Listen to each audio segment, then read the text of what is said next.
በልሳን ስትናገሩ ሳይንስ እንኳን ከቤተ ክርስቲያን ሳይንስ በልጦ ቤተ ክርስቲያን ውስጥ አታወሩ እየተባለ ሳይንስ በልጦ ከቤተ ክርስቲያን ብሬን ላይ እንትን አድርገው ቼክ እያደረጉ ኖርማል ሰውና በልሳን የሚያወራ ሰው ብሬኑ አንድ አይነት አይደለም። ዩቲዩብ ላይ ያለ ዶክመንተሪ እዩት። ሳይንስ እንኳን ፕሩፍ ያደረገውን አይ ተርጓሚ ከሌለ እንዳታወሩ ምን ሮንግ አስተምሮ ነው። ሐዋርያ ጳውሎስ የሚተረጉም ከሌለ ያለው መልእክት ለሆነ ልሳን እንጂ እናንተ በልሳን የሚናገር ራሱን ያነጻል እኮ ነው የሚለው። ታዲያ ምን ከሰው ጋር አገናኘ? ራስን ነው የምታነጻው። አለቀ። እግዚአብሔር የሆነን ኃይል ሲሰጣችሁ የሚሰጣችሁ ኃይል የሚጎትተው ሌላ በረከት አለ አብሮ። እግዚአብሔር የሆነን ዊዝደም ሲሰጣችሁ የሚሰጣችሁ ዊዝደም የሚጎትተው የራሱ በረከት አለ። አንድ ሰው እናንተ በዳዊት ታሪክ አትገረሙ? ምን አንድ ሰው ይፈራል? እዛ ያለን ጦረኛ አይደለም የፈራው አንድን አማካሪ ነው።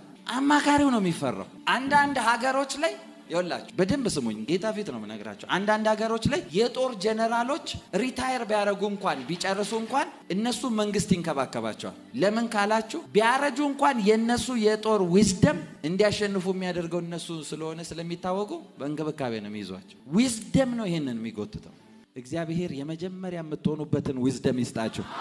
ለሌላ በረከት ሆኖ የሚወጣን ዊዝደም ይስጣችሁ። በኢየሱስ ስም ይሄ ይሁንላችሁ። ስትቀበሉ አያችኋለሁ።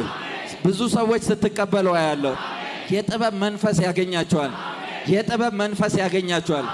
የጥበብ መንፈስ ያገኛችሁ ዳይሬክሽን ይነግራችኋል።